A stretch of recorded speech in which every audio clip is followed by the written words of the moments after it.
ಮೊದಲಿಗೆ ಅಜಿತ್, ಭೂಮಿ, ಹೇಳಿ ಸಾಹೇಬ್ರೆ, ಹೇಳಿ ಏನು ಅಂತ. ಆ್ಯಕ್ಚುಲಿ ನಿನ್ನ ಹತ್ರ ನಾನು ಒಂದು ವಿಷಯ ಹೇಳಬೇಕು. ಹೇಳಿ, ಏನಾಯಿತು ಸಾಹೇಬ್ರೆ, ಏನಾಯಿತು? ಗಂಟಲು ನೋಯ್ತಾ ಇದೆಯಾ? ಗಂಟಲು ಮುಟ್ಕೊಂಡ್ರಿ, ಏನಾಯಿತು ಸಾಹೇಬ್ರೆ? ಹುಷಾರಿಲ್ವಾ ನಿಮಗೆ? ಏನಾಯಿತು ಹೇಳಿ, ಗಂಟಲು ನೋಯ್ತಾ ಇದೆಯಾ? ಒಂದು ನಿಮಿಷ ಇರಿ, ನೀರು ತೊಗೊಂಡು ಬಂದುಬಿಡ್ತೀನಿ. ಏನು ಲುಕ್ಕು ಗುರು, ಆ ಕಣ್ಣು ಲುಕ್ಕು ಎಲ್ಲ ಲಾಕ್ ಆಗ್ತಿದ್ದಂಗೆ ನನ್ನ ಹಾರ್ಟ್ ವೈಫೈ ಥರ ಕನೆಕ್ಟ್ ಆಗೋಯ್ತು.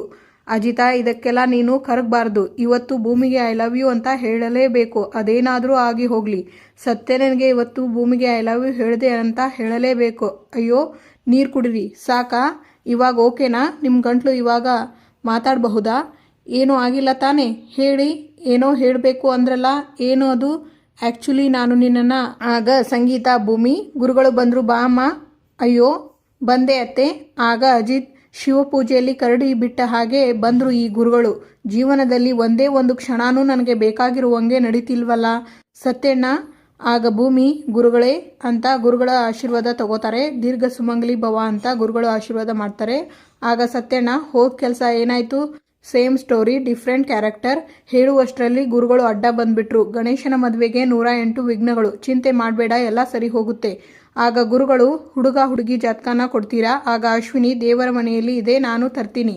ಆಗ ಗುರುಗಳು, ರಾಮು ಅವರೇ, ಯಾಕೆ ಸಪ್ಪಗಿದ್ದೀರಾ? ಏನಾದರೂ ಸಮಸ್ಯೆನಾ? ಆಗ ರಾಮ್, ಇಲ್ಲ ಗುರುಗಳೇ, ಮನೆಯಲ್ಲಿ ಶುಭ ಕಾರ್ಯ ನಡೀತಾ ಇದೆ. ಮಗಳು ಅಳಿಯ ಇದ್ದಿದ್ರೆ ಇನ್ನೂ ಚೆನ್ನಾಗಿರೋದು ಅನ್ಕೊಂಡೆ. ಆಗ ಸಂಗೀತ, ಫೋನ್ ಮಾಡಿದ್ದೆ ಗುರುಗಳೇ, ನನ್ನ ಮಗಳು ಮತ್ತೆ ಅಳಿಯ ಎಲ್ಲೋ ಟ್ರಿಪ್ ಹೋಗಿದ್ದಾರೆ, ಅದಕ್ಕೆ ಈಗ ಬರೋಕ್ಕಾಗಲ್ಲ ಅಂತ ಹೇಳಿದರು. ಆಗ ದೇವಯಾನಿ, ಹಾಗಾಗಿ ಅವರು ಟ್ರಿಪ್ ಹೋಗಿದ್ದಾರೆ. ಅದು ಅಲ್ಲದೆ ಇವತ್ತು ನೀವು ನಮ್ಮ ಮನೆಗೆ ಬರೋ ಕಾರ್ಯಕ್ರಮ ಸಡನ್ನಾಗಿ ಅರೇಂಜ್ ಆಗಿದ್ದು ಅಲ್ವಾ? ಆಗ ಗುರುಗಳು, ಇರಲಿ ಬಿಡಿ, ಈಗೇನು ಮದುವೆ ನಡೀತಾ ಇಲ್ವಲ್ಲ, ಮುಹೂರ್ತ ತಾನೇ ನಿಶ್ಚಯ ಆಗಿದೆ, ಅಷ್ಟೊತ್ತಿಗೆ ಬರ್ತಾರೆ ಬಿಡಿ ಜಾತಕಗಳು. ಆಗ ಸಂಗೀತ, ಹೌದಲ್ವಾ, ಇಷ್ಟೊತ್ತಾದರೂ ಯಾಕೆ ತರಲಿಲ್ಲ? ಒಂದು ನಿಮಿಷ ಹೋಗಿ ನೋಡ್ತೀನಿ. ಆಗ ಭೂಮಿ, ಅತ್ತೆ, ನಾನು ಹೋಗಿ ನೋಡ್ತೀನಿ. ಆಗ ಶಾರದಾ ಭೂಮಿನ ತಡೀತಾರೆ. ಆಗ ಸಂಗೀತ, ಪರವಾಗಿಲ್ಲ ಬಿಡು, ನಾನೇ ಹೋಗಿ ನೋಡ್ತೀನಿ. ಆಗ ಅಶ್ವಿನಿ, 1 ವರ್ಷದ ನಿಮ್ಮ ಕಳ್ಳಾಟದ ಮದುವೆಗೆ ಇವತ್ತು ಬ್ರೇಕ್ ಬೀಳುತ್ತೆ. ಅಜಿತ್ ಆ್ಯಂಡ್ ಭೂಮಿ, ನಿಮ್ಮ ಈ ಕಳ್ಳಾಟದ ಮದುವೆಗೆ ಇವತ್ತು ನಾನೇ ನನ್ನ ಕೈಯಾರೆ ನೀರು ಬಿಡ್ತೀನಿ. ಆಗ ಸಂಗೀತ, ಮನಸ್ವಿನಿ, ಏನಂದೆ ನೀನು? ನನ್ನ ಮಗ ಸೊಸೆ ಜೀವನ ನೀನೇ ನಿನ್ನ ಕೈಯಾರೆ ನೀರು ಬಿಡ್ತೀಯಾ? ಅತ್ತೆ, ಅದು ಸಾಕು. ಅವರೇನಾದರೂ ನಿನ್ನ ಆಸ್ತಿನಲ್ಲಿ ಪಾಲ್ ಕೇಳಿದಾರಾ? ಅಥವಾ ಇರೋಕೆ ಜಾಗ ಕೊಡದೆ ನಿನ್ನನ್ನು ಬೀದಿಯಲ್ಲಿ ನಿಲ್ಲಿಸಿದಾರಾ? ನಾನು ಏನು ಬೇಕಾದರೂ ಸಹಿಸ್ಕೋತೀನಿ, ಆದರೆ ನನ್ನ ಮಗ ಸೊಸೆ ವಿಚಾರಕ್ಕೆ ಯಾರಾದರೂ ಬಂದರೆ ನಾನು ಅದನ್ನು ಸಹಿಸೋಲ್ಲ. ನನ್ನ ಮಗ ಸೊಸೆ ಜೀವನಕ್ಕೆ ನೀರು ಬಿಡ್ತೀನಿ ಅಂತಿದೀಯಾ? ಹಾಂ, ಏನು ಅನ್ಕೊಂಡಿದೀಯಾ ನೀನು? ಏನು ಅನ್ಕೊಂಡಿದೀಯಾ ನನ್ನ ಮಗ ಸೊಸೆನ? ನನ್ನ ಮಗ ಸೊಸೆ ಮೇಲೆ ಏನು ಅಂತ ದ್ವೇಷ ನಿನಗೆ? ಮಾತಾಡು ಮನಸ್ವಿನಿ, ಮಾತಾಡು ಅಂದೆ ನಿನ್ನ ಅಂತ ಹೊಡಿಲಿಕ್ಕೆ ಹೋಗ್ತಾರೆ ಅಶ್ವಿನಿನ. ಆಗ ಅಶ್ವಿನಿ ಕೈ ಹಿಡಿತಾಳೆ. ಸಾರಿ ಅತ್ತೆ, ಐ ಆಮ್ ರಿಯಲಿ ಸಾರಿ. ನೀವೆಲ್ಲಿ ನನಗೆ ಹೊಡೆದು ಬಿಡ್ತೀರೋ ಅಂತ ಗಾಬರಿಯಲ್ಲಿ ನಾನು ನಿಮ್ಮ ಕೈ ಹಿಡಿದ್ಬಿಟ್ಟೆ. ಐ ಆಮ್ ರಿಯಲಿ ಸಾರಿ ಅತ್ತೆ. ನಿನ್ನ ಸಾರಿ ಅವಳಿಗೆ ಬೇಕು, ಅದನ್ನು ತಗೊಂಡು ಹೋಗಿ ತಿಪ್ಪೆಗೆ ಬಿಸಾಕು. ನೀನು ನಿಜವಾಗ್ಲೂ ನನ್ನ ತಮ್ಮನ ಮಗಳೇನಾ? ನನ್ನ ತಮ್ಮನಿಗೆ ಇರೋ ಒಳ್ಳೆ ಗುಣದಲ್ಲಿ ಒಂದು ಗುಣನೂ ನಿನಗೆ ಇಲ್ವಲ್ಲ? ಇಷ್ಟಕ್ಕೂ ನನ್ನ ಮಗ ಸೊಸೆ ನಿನಗೆ ಏನು ಕೇಡು ಬಯಸಿದ್ದಾರೆ ಅಂತ, ಅವರ ಜೀವನ ಹಾಳಾಗಲಿ ಅಂತ ಬಯಸ್ತಾ ಇದೀಯಾ? ಅಯ್ಯೋ ಅತ್ತೆ, ಅಜಿತ್ ನಿಮ್ಮ ಮಗನೇ, ಆದರೆ ಆ ಭೂಮಿ ನಿಮ್ಮ ಸೊಸೆ ಅಲ್ಲ. ಅವರಿಬ್ಬರಿಗೂ ಆಗಿರೋದು ಮದುವೆನೇ ಅಲ್ಲ. ಅತ್ತೆ, ಅಂಜು ಜೊತೆ ಮದುವೆಯಿಂದ ತಪ್ಪಿಸ್ಕೊಳ್ಳೋಕೆ ನಿಮ್ಮ ಮಗ ಮತ್ತೆ ಭೂಮಿ 1 ವರ್ಷದ ಮಟ್ಟಿಗೆ ಗಂಡ ಹೆಂಡತಿ ಆಗಿ ಆ್ಯಕ್ಟ್ ಮಾಡೋಣ ಅಂತ ಮಾಡಿಕೊಂಡಿರುವ ಕಾಂಟ್ರಾಕ್ಟ್ ಮದುವೆ.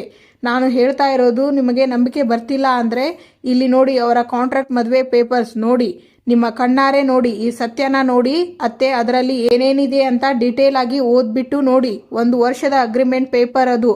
ಆಲ್ರೆಡಿ ಡೇಟ್ಸ್ ಮುಗಿದು ಹೋಗಿದೆ, ವ್ಯಾಲಿಡಿಟಿ ಕಳೆದು ಹೋಗಿದೆ. ಕಳೆದ 1 ವರ್ಷದಿಂದ ಗಂಡ ಹೆಂಡತಿ ಥರ ನಾಟಕ ಮಾಡಿಕೊಂಡು ನಮ್ಮನ್ನೆಲ್ಲ ಫೂಲ್ ಮಾಡ್ತಾ ಇದ್ದಾರೆ.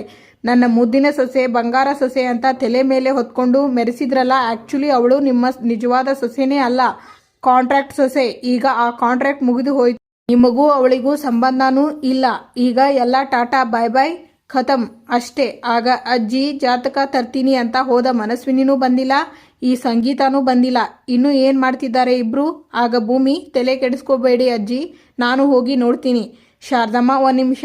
ಆಗ ಅಶ್ವಿನಿ, ನಾನು ಅಂಜನಾ ಅವರ ಮದುವೆ ಬಗ್ಗೆ ಡೌಟ್ ಪಟ್ಟಾಗಲೆಲ್ಲ ನೀವು ಅವರನ್ನು ಡಿಫೈನ್ ಮಾಡಿಕೊಂಡು ಬಂದ್ರಿ, ಆದರೆ ಈಗ ಏನು ಮಾಡ್ತೀರಾ ಅತ್ತೆ? ಸಂಗೀತ ತಲೆ ಸುತ್ತು ಬಂದು ಬೀಳ್ತಾರೆ. ಆಗ ಭೂಮಿ, ಅತ್ತೆ ಅಂತ ಜೋರಾಗಿ ಚೀರುತ್ತಾರೆ. ಅತ್ತೆ, ಏನಾಯಿತು ಅತ್ತೆ? ಅಶ್ವಿನಿ, ಏನಾಯಿತು ಅತ್ತೆ? ಕಣ್ಬಿಡಿ ಅತ್ತೆ. ಸಾಹೇಬ್ರೆ, ಅತ್ತೆ ಕಣ್ಬಿಡ್ತಿಲ್ಲ. ಏನಾಯಿತು ಭೂಮಿ? ಗೊತ್ತಿಲ್ಲ ಅಮ್ಮ, ನಾನು ಹೋಗಿ ನೀರು ತರ್ತೀನಿ. ಅಮ್ಮ, ಏನಾಯಿತು ಅಮ್ಮ? ಏನಾಯಿತು? ಆಗ ಅಶ್ವಿನಿ ಗೊತ್ತಿಲ್ಲ ಅಜಿತ್ ಮಾತಾಡ್ತಾನೆ ಇದ್ದಕ್ಕಿದ್ದ ಹಾಗೆ ಬಿದ್ದು ಹೋದ್ರು. ಅಮ್ಮ ಕಣ್ಬಿಡಿ ಅಮ್ಮ, ನಿಮಗೇನೂ ಆಗಿಲ್ಲ ಅಮ್ಮ. ಆಗ ರಾಮ್ ಸಂಗೀತ ಅಜಿತಾ ಏನಾಯ್ತೋ? ಆಗ ಶ್ರವಣ್ ಅಜಿತಾ ಏನಾಯ್ತು ಅಕ್ಕನಿಗೆ? ಆಗ ಅಶ್ವಿನಿ ಜಾತಕ ನೋಡಿಕೊಂಡು ಮದುವೆನ ತುಂಬ ಗ್ರ್ಯಾಂಡ್ ಆಗಿ ಮಾಡಬೇಕು ಅಂತ ಹೇಳ್ತಾನೆ ಕುಸಿದು ಬಿದ್ದರು. ಅಷ್ಟರಲ್ಲಿ ಭೂಮಿ ಮತ್ತೆ ಅಜಿತ್ ಬಂದರು. ಅಮ್ಮ ಮಾವ ಇಲ್ಲಿ ಸುಮ್ಮನೆ ಟೈಮ್ ವೇಸ್ಟು ಮಾಡೋದು ಬೇಡ, ಇಮಿಡಿಯೇಟ್ ಆಗಿ ಹಾಸ್ಪಿಟಲ್ಗೆ ಕರ್ಕೊಂಡು ಹೋಗೋಣ. ಆಗ ಅಶ್ವಿನಿ ಈ ಹಾಳಾದವಳು ಬಿದ್ದು ಆ ಕಾಂಟ್ರಾಕ್ಟ್ ಪೇಪರ್ಸ್ನ ಎಲ್ಲಿ ಬಿಸಾಕಿದ್ಲು ಅಂತ ಗೊತ್ತಾಗ್ಲಿಲ್ವಲ್ಲ. ಆಗ ದೇವಯಾನಿ ಗುರುಗಳೇ ಏನು ಟೈಮೋ ಏನೋ ಹಾಳಾದ್ದು, ನನ್ನ ಮಗಳಿಗೆ ಮದುವೆ ಫಿಕ್ಸ್ ಮಾಡಬೇಕು ಅನ್ನುವಾಗಲೆಲ್ಲ ಈ ಥರ ಏನಾದರೂ ಒಂದು ಅಡೆತಡೆ ಆಗ್ತಾನೇ ಇದೆ. ಆಗ ಗುರುಗಳು ನೀವೇನು ಚಿಂತೆ ಮಾಡಬೇಡಿ, ಮದುವೆ ಮುಹೂರ್ತನ ಯಾವಾಗ ಬೇಕಾದರೂ ನಿಶ್ಚಯ ಮಾಡ್ಬೋದು. ಮೊದಲು ಹೋಗಿ ಸಂಗೀತಮ್ಮನ್ನ ನೋಡಿ ಉಳಿದಿದ್ದೆಲ್ಲವನ್ನು ಆಮೇಲೆ ಮಾತಾಡ್ಕೊಳ್ಳೋಣ. ಸರಿ ಬನ್ನಿ, ನೀವು ಹೊರಡೋಕೆ ವ್ಯವಸ್ಥೆ ಮಾಡ್ತೀನಿ ಬನ್ನಿ. ಭಾವ ಶ್ರವಣ್, ಭಾವ ಇಲ್ಲಿ ನೋಡಿ. ಭಾವ ನೀವೇ ಹತ್ರ ಹೇಗೆ ಧೈರ್ಯ ಕಳ್ಕೋಬೇಡಿ. BP ಹೆಚ್ಚು ಆಗಿರಬೇಕು ಅಥವಾ ಶುಗರ್ ಲೋ ಆಗಿರಬೇಕು ಅಷ್ಟೇ, ಅದಕ್ಕೆ ಅಕ್ಕ ಪ್ರಜ್ಞೆ ತಪ್ಪಿದ್ದಾಳೆ. ಅಕ್ಕನಿಗೆ ಏನೂ ಆಗೋದಿಲ್ಲ, ಧೈರ್ಯವಾಗಿರಿ. ಆಗ ದೇವಯಾನಿ ಅಲ್ವಾ ಮತ್ತೆ ಸಂಗೀತ ಯಾವತ್ತಾದರೂ ಹುಷಾರಿಲ್ಲ ಅಂತ ಮಲಗಿದ್ದುಂಟಾ ಏನು? ಮನೆಯಲ್ಲಿ ಎಲ್ಲರಿಗಿಂತ ಗಟ್ಟಿಮುಟ್ಟಿ ಆಗಿರೋದು ಸಂಗೀತ. ಅವ ಹೇಳಿದ ಹಾಗೆ ವಯಸ್ಸಿನ ಪ್ರಭಾವದಿಂದ BPನೋ ಶುಗರೋ ಹೆಚ್ಚು ಕಮ್ಮಿ ಆಗಿ ಈ ಥರ ತಲೆ ಸುತ್ತು ಬಂದಿರಬಹುದು. ಆಗ ಅಂಜು ಮಾವ ನೀವೇ ನೋಡ್ತಾ ಇರಿ. ಇಷ್ಟರಲ್ಲೇ ಡಾಕ್ಟರ್ ಹೊರಗಡೆ ಬಂದು ಅತ್ತೆ ಈಸ್ ಫೈನ್ ಅಂತ ಹೇಳ್ತಾರೆ. ನಿಜನಾ ಅಂಜು? 200% ಮಾವ, ನೀವು ವರಿ ಮಾಡ್ಕೋಬೇಡಿ, ಎವ್ರಿಥಿಂಗ್ ವಿಲ್ ಬಿ ಫೈನ್. ಆಗ ಭೂಮಿ ಅಜ್ಜಿ ಅಳಬೇಡಿ ಅಜ್ಜಿ, ಅತ್ತೆಗೆ ಏನೂ ಆಗಿರೋಲ್ಲ. ಮತ್ತ್ಯಾಕೆ ಅವಳು ತಲೆ ಸುತ್ತು ಬಂದು ಬಿದ್ಲು?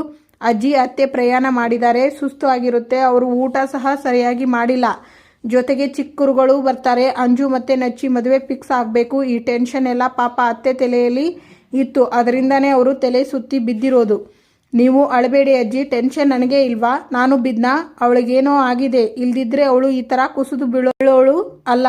ಆಗ ಅಜಿತ್ ಊರಿಂದ ಬರುವಾಗಲೂ ಅಮ್ಮ ಖುಷಿಯಿಂದ ಅಮ್ಮ ಚೆನ್ನಾಗೇ ಇದ್ರು.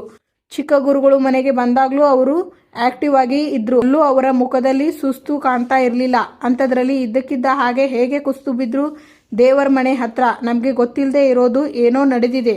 ಏನಾಗಿರಬಹುದು? ಅಶ್ವಿನಿ ಅಲ್ಲೇ ಇದ್ಲು ಅಲ್ವಾ? ಇವಳನ್ನ ವಿಚಾರಿಸಿದ್ರೆ ಎಲ್ಲ ಗೊತ್ತಾಗುತ್ತೆ. ಅಶ್ವಿನಿನ ಹೊರಗೆ ಕರ್ಕೊಂಡು ಬಾ ಅಂತ ಭೂಮಿಗೆ ಹೇಳ್ತಾರೆ ಅಜಿತ್. ಆಗ ಭೂಮಿ ಸಾಹೇಬ್ರೆ, ಆಗ ಅಶ್ವಿನಿ ನನ್ನನ್ನು ಯಾಕೆ ಇಲ್ಲಿಗೆ ಕರ್ಕೊಂಡು ಬಂದ್ರಿ? ಆಗ ಅಜಿತ್ ಅಮ್ಮ ಹೇಗೆ ತಲೆ ಸುತ್ತಿ ಬಿದ್ರು? ಅಯ್ಯೋ ನನಗೇನು ಗೊತ್ತು, ಲೋ BP ಏನಾದರೂ ಆಗಿರಬಹುದು. ಆಗ ಭೂಮಿ ಮುಚ್ಚು ಬಾಯಿ, ಅತ್ತೆಗೆ BPನೂ ಇಲ್ಲ ಶುಗರೂ ಇಲ್ಲ. ದೇವರ ಮನೆಯಲ್ಲಿ ಏನಾಯ್ತು ನಿಜ ಹೇಳು.